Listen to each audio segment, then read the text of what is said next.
Can't this wait? We're busy. I stared at Dad's text through the cracked screen of my phone, while a trauma nurse tightened the blood pressure cuff around my arm. Kelly, stay with me, she said.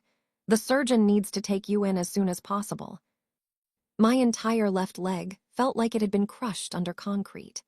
Every breath sent a sharp pain through my ribs, and somewhere beyond the curtain, I could hear doctors discussing internal bleeding and nerve damage. I typed with shaking fingers. Dad, they need you to answer the hospital. I need surgery. 3 dots appeared. Then disappeared. No reply. A few seconds later, another message arrived, not from Dad, but from our family group chat. It was a photo. My parents stood beside my younger sister Vanessa at a vineyard, champagne glasses raised beneath a flower-covered arch. Everyone was smiling. Vanessa's engagement weekend was apparently still going perfectly. Mine had ended against a highway barrier. Your parents still aren't answering us, the nurse said quietly. That was when something inside me shifted. Call my grandfather. My name is Kelly Bennett. I'm 31, and until that night, I had spent most of my life convincing myself my parents loved both their daughters equally. Vanessa simply needed more. More attention, more money, more help, more celebrations. I was the independent one. The dependable one. The daughter who was always told, "You'll understand." But lying in that emergency room after a multi-car crash, I finally understood exactly what being dependable had cost me. The orthopedic surgeon stepped beside my bed. Kelly, your leg has extensive damage. The longer we wait, the greater the risk that some of this becomes permanent. Then do it. We're trying. Years earlier, after another medical procedure, I had signed paperwork that left my parents listed in my emergency authorization documents. Now I was injured, heavily medicated, and drifting in and out of consciousness. The hospital was trying to resolve the consent problem while repeatedly calling them. Dad knew. Mom knew. And neither came. Grandpa Harold answered on the first ring. What hospital? That was all he asked. Hours later, I heard his voice outside my room before I saw him. I need to know exactly what has to happen to get my granddaughter into surgery. He arrived carrying identification, old family documents, and the kind of determination my parents apparently couldn't fit into their weekend schedule. The hospital verified what it needed. Emergency authorization was resolved. As they began wheeling me toward surgery, I saw Grandpa holding my phone. Dad's message was still open on the screen. Can't this wait? We're busy. Grandpa read it twice. Then he looked at the nurse. Before she goes in, he said, I want copies of every call record, every note, and every attempt this hospital made to contact her parents. The nurse paused. So you want the full timeline? Grandpa looked toward me. All of it. As the anesthesia started pulling me under, one question stayed in my mind. Why was Grandpa already collecting evidence? When I opened my eyes again, sunlight spilled across the rehabilitation room instead of fluorescent emergency lights. The surgery had been successful. The doctors had repaired the damage to my leg and stopped the internal bleeding, but recovery wouldn't be quick. You'll walk again, my physical therapist told me, but it's going to take months of work. I nodded. Walking suddenly seemed like the easiest challenge ahead of me. Over the next 2 weeks, one person never missed visiting hours. Grandpa. Every morning, he arrived carrying coffee for himself and a fresh smoothie for me, because chewing still hurt after the breathing tube. Every afternoon, he sat beside me while I struggled through physical therapy. Again, he'd encourage whenever I wanted to quit. I can't. You can. I can't even stand. So today we stand for 3 seconds. The therapist smiled whenever he came. They all knew him by name before the week was over. But 2 names never appeared on the visitor log. Richard Bennett. Elaine Bennett. My parents. One Tuesday morning, a volunteer wheeled in a vase of expensive white lilies. Delivery for Kelly. Attached was a printed card. Hope you're feeling better. Love.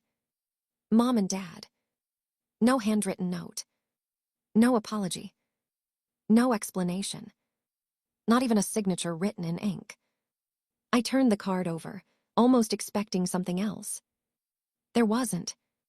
Grandpa quietly picked up the flowers. What are you doing? I'm taking these home. They're beautiful. They're convenient. I looked at him. They ordered them online in less time than it would have taken to visit you. I didn't argue. He was right. Still, part of me kept making excuses for them. Maybe they were embarrassed. Maybe they didn't know what to say. Maybe they were waiting until I was stronger. Maybe. The word became my favorite lie. Every day, I relearned something I used to do without thinking. Standing. Balancing. Taking one step. Climbing a single practice stair. Some days I cried from frustration. Some days I laughed when I finally managed something simple. Grandpa celebrated every tiny victory like I'd won an Olympic medal. That's 5 steps today, he'd grin. They were ugly. They were yours. Slowly, my body healed. My heart didn't. One afternoon, I made the mistake of opening social media. Vanessa had posted an entire album from her engagement weekend. Dad was dancing. Mom was hugging guests. Everyone wore matching vineyard shirts with the words, "The perfect weekend." Thousands of likes. Hundreds of comments. "Your parents are amazing. Beautiful family. Vanessa is so lucky." I stared at the screen until it blurred. None of those people knew where Richard and Elaine Bennett had been while those photos were taken. None of them knew I was lying on an operating table. I quietly locked my phone. Grandpa noticed. "You don't have to carry this alone." "I know. You don't believe it." I didn't answer. A few days later, I finally called Dad. He answered after 3 rings. "Hey, Peanut." He hadn't called me that in years. "Hi. How are you feeling?" "I'm learning to walk again." "That's good." Silence settled between us. Finally, I asked the question that had been burning inside me since the accident. "Why didn't you come?" Another pause. Then Dad sighed as if I had asked something unreasonable. "Kelly, the timing couldn't have been worse." The timing. We'd already paid deposits for Vanessa's engagement weekend. I blinked. "What does that have to do with your daughter being in surgery?" "Honey, dozens of people were counting on us." "I was counting on you. You survived." The words landed harder than the crash itself. "You survived. Everything worked out." I gripped the phone tighter. It almost didn't. "You shouldn't keep making the family feel guilty." The line went quiet. Not because the call had dropped. Because I no longer had anything left to say. I ended it without another word. That evening, Grandpa arrived carrying a thick manila folder instead of his usual coffee. He placed it carefully across my hospital blanket. "What's this?" "Something I've been working on." I opened the flap. Inside were photocopies of insurance forms, old authorization documents, bank statements, medical records, and paperwork I barely recognized. "When did you get all this?" "The last couple of weeks." "Why?" He met my eyes. "Because I don't think your accident exposed the problem." He rested one hand on the folder. "I think it exposed a pattern." Before I could pull out the first document, someone knocked firmly on the rehabilitation room door. Grandpa looked toward it. "So soon." The door opened. Aunt Diane stepped inside, her expression tense.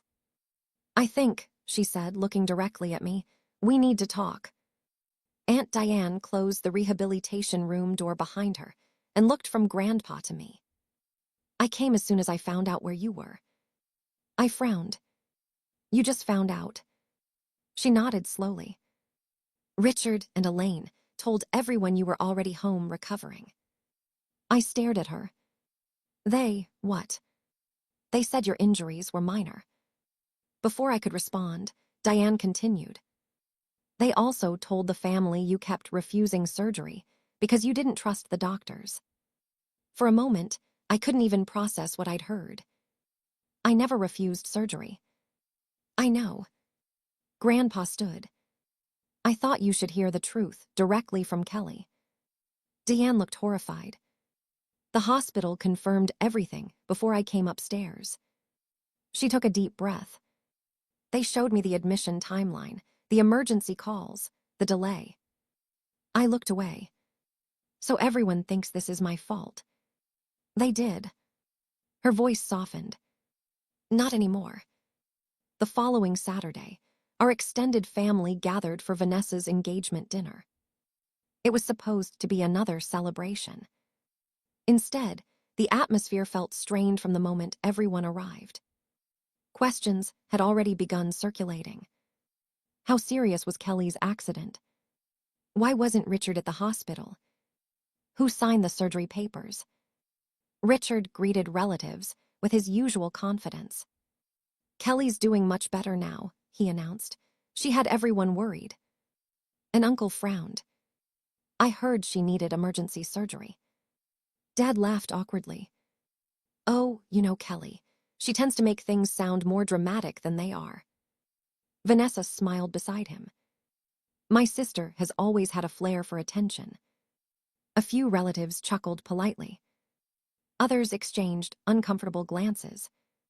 Neither Dad nor Vanessa noticed Grandpa quietly helping me through the restaurant entrance. I was walking with a cane. Every step still hurt. The conversations stopped almost instantly. Mom's smile disappeared. Kelly, Dad. Vanessa folded her arms. You could have stayed home and rested. I almost did. Grandpa guided me to an empty chair. We won't stay long. Richard forced another smile. See, she's fine. Grandpa looked directly at him. Is that what you told everyone? No one spoke. Grandpa reached into a leather portfolio and removed several neatly organized copies. What are those? Mom asked. The hospital call records. Richard's face stiffened. You had no right. I had every right. Grandpa handed copies around the table. Each page listed the hospital's repeated attempts to reach Richard and Elaine Bennett. Time after time. No answer. The final page showed the exact minute Dad finally responded. Can't this wait? We're busy. Several relatives silently compared the timestamp to the photos Vanessa had proudly posted from the vineyard. The times matched perfectly. Aunt Diane broke the silence. So while Kelly was waiting for emergency surgery, she held up one of the vineyard pictures. You were posing for family photos. Mom immediately reached for excuses. We didn't understand how serious it was. The doctors left messages. Grandpa replied calmly. Dad, my cousin Mark said quietly, is this real? Richard's jaw tightened. You're looking at private medical information. No, Grandpa answered. We're looking at your choices. The room became painfully quiet. For the first time in years, Richard Bennett had no audience willing to defend him. Vanessa suddenly pushed back her chair. This is unbelievable. She pointed toward me. She's ruining my engagement dinner. I finally spoke. I didn't schedule my accident around your party. No one laughed. Vanessa's confidence faltered. Richard slammed one hand on the table. This has gone far enough. Grandpa didn't raise his voice. Instead, he calmly opened another section of his portfolio. I found something while requesting these hospital records. He slid several photocopied financial documents onto the table. They all carry Kelly's name. I leaned forward. I've never seen those before. You weren't supposed to. Dad immediately stood. Give those to me. Grandpa didn't move. They don't belong in your hands anymore. Richard reached across the table. Grandpa calmly closed the folder before Richard could touch it. Several relatives instinctively stood between them. What exactly are those papers? Uncle Stephen asked. Grandpa looked around the room before answering. I honestly don't know yet. He rested his hand on the folder. But I know enough to say this. He looked directly at Richard. We're only looking at the beginning. The entire room fell silent. Richard's expression changed for the first time that evening. He didn't look angry anymore. He looked afraid. 3 days after the engagement dinner, Grandpa picked me up before sunrise. We have an appointment at 9, he said as he helped me into his truck. With who? A lawyer. I looked down at the thick folder resting on my lap. The financial documents Grandpa had uncovered were neatly organized with color-coded tabs. Every page had notes written in his careful handwriting. You've been busy. I've been thorough. Neither of us spoke much during the drive.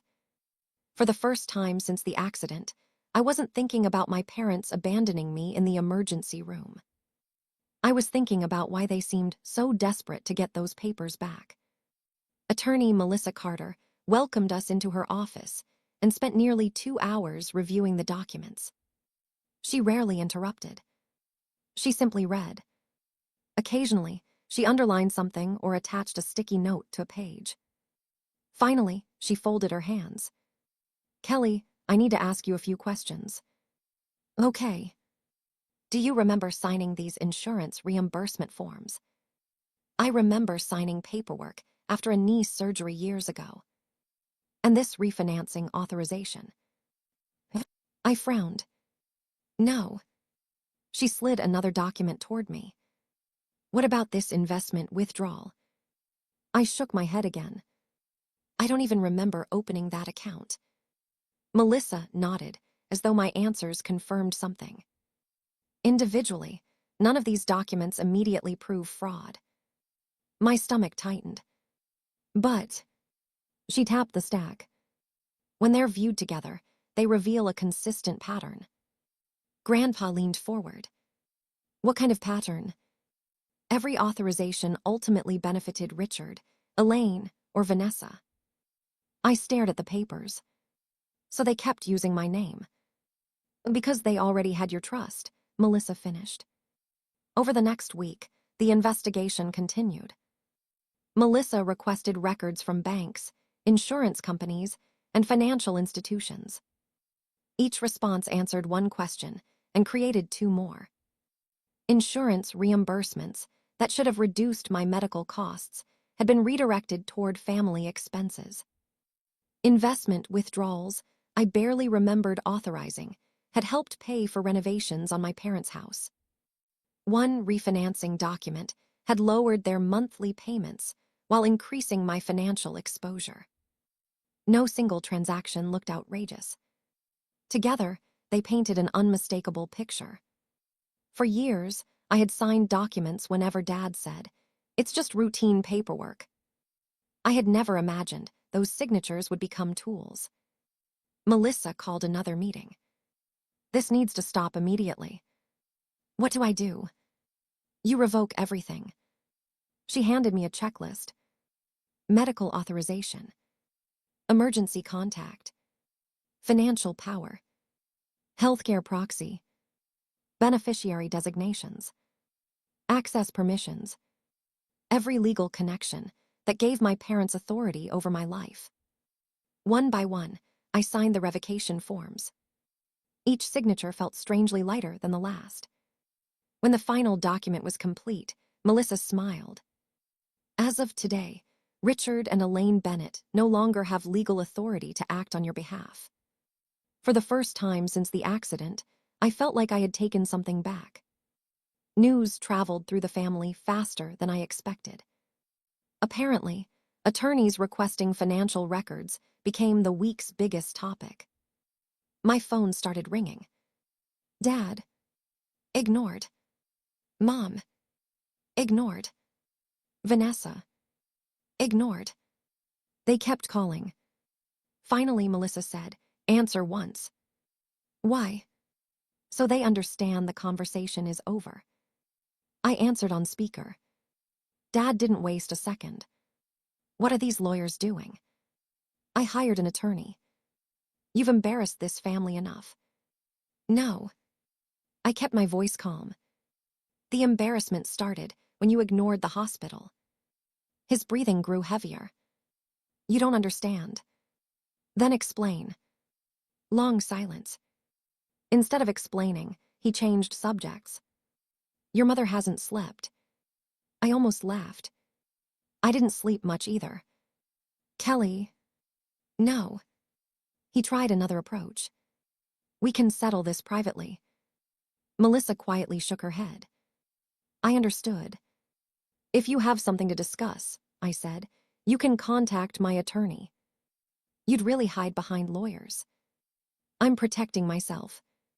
Then I ended the call. That evening, Grandpa and I sat on the porch outside my rehabilitation center. The summer air was quiet. He watched me carefully, adjust my leg brace before speaking. I've been thinking. That's usually dangerous. He smiled. Not this time. After a long pause, he looked directly at me. They stopped seeing you as family a long time ago. I swallowed. They started seeing you as a resource. The words hurt because they explained everything. Every sacrifice. Every excuse. Every time Vanessa somehow came first. It hadn't been coincidence. It had become habit. Exactly 4 weeks after the accident, I stood outside my parents' front door. I was still using a cane. Walking remained slow, but I no longer needed someone to steady me. Grandpa stood beside me without saying a word. Under my arm rested a large sealed envelope. Inside were documents prepared by Melissa. Legal notices. Revocations. Requests for repayment. Formal demands for financial records. I rang the bell.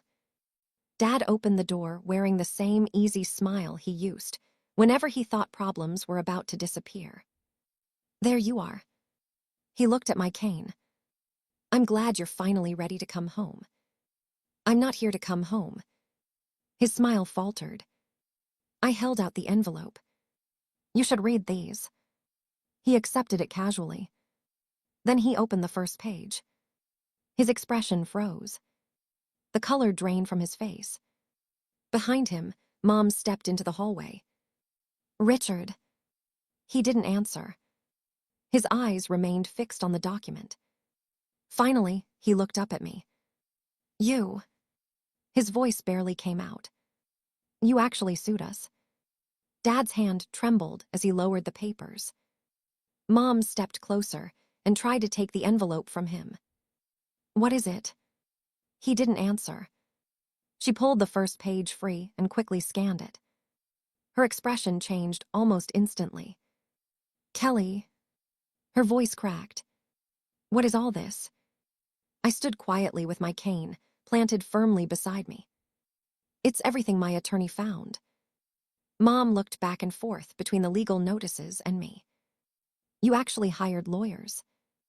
I hired people who answer their phones. Silence settled over the front porch. For the first time since my accident, neither of my parents had an excuse ready. Grandpa finally spoke. You should keep reading. Dad slowly turned the pages. Each document revoked another authority they once held over my life. Emergency medical authorization. Healthcare proxy. Financial permissions. Beneficiary designations. Power to make decisions during future medical emergencies. Every signature they had relied on for years was gone. Then came the formal accounting demand. Repayment requests. Requests for financial records. The notice requiring preservation of documents related to transactions made using my authorizations. Dad looked up. This is ridiculous. No, I answered. What happened in the hospital was ridiculous. Mom took a hesitant step toward me. We were going to explain. You've had 4 weeks. Over the following month, both sides entered mediation. The process wasn't dramatic. It was slow, methodical. Every document was reviewed. Every authorization was traced. Every financial transfer was explained, or failed to be explained. The pattern became impossible to ignore. Years earlier, whenever Dad had handed me paperwork and said, "Just sign here, it'll simplify things," I had trusted him. Some forms genuinely were routine. Others quietly gave my parents access they should never have kept. Insurance reimbursements that should have reduced my own medical costs had instead benefited household expenses. Financial authorizations had been used to rearrange obligations in ways that consistently favored my parents and Vanessa. No single document seemed alarming when viewed alone. But together, they revealed years of decisions made without honest conversations or informed consent. Melissa laid the timeline across the conference table. Then Grandpa placed one final document beside it. The emergency room call log. Repeated unanswered calls. The exact timestamp of Dad's message. "Can't this wait? We're busy." Melissa looked directly at the mediator. This wasn't simply neglect during a family emergency. She gently tapped the stack of documents. It was the first moment someone outside the immediate family examined everything. Grandpa nodded quietly. The accident didn't create the problem. It exposed it.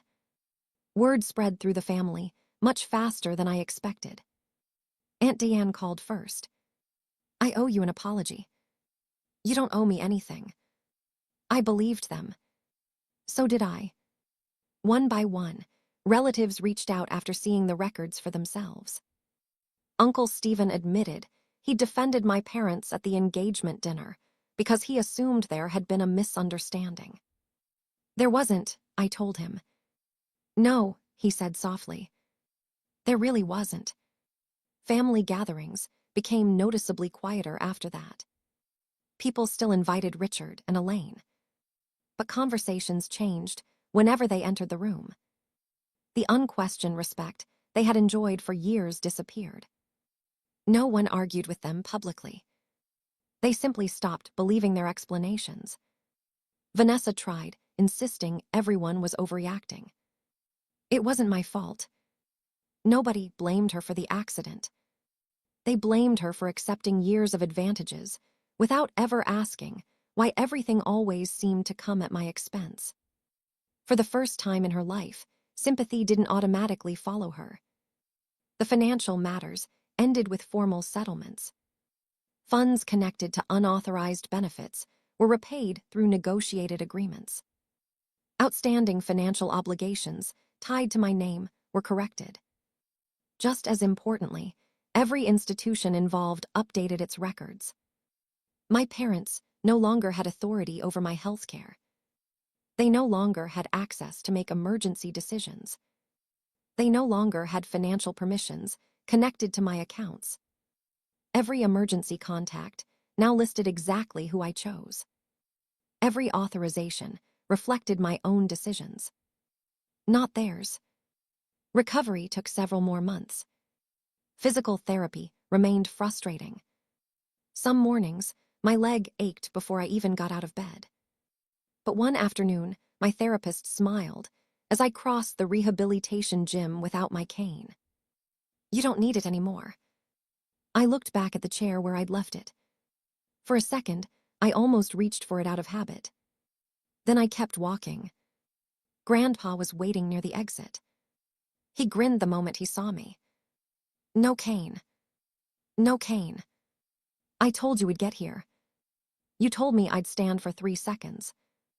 And look at you now." We both laughed. Not because everything had been repaired. Some things never would be. But because I no longer carried the weight of believing I had to earn my parents' love by staying quiet. Months later, I sat across from Grandpa on the porch of his house, watching the sun disappear behind the trees.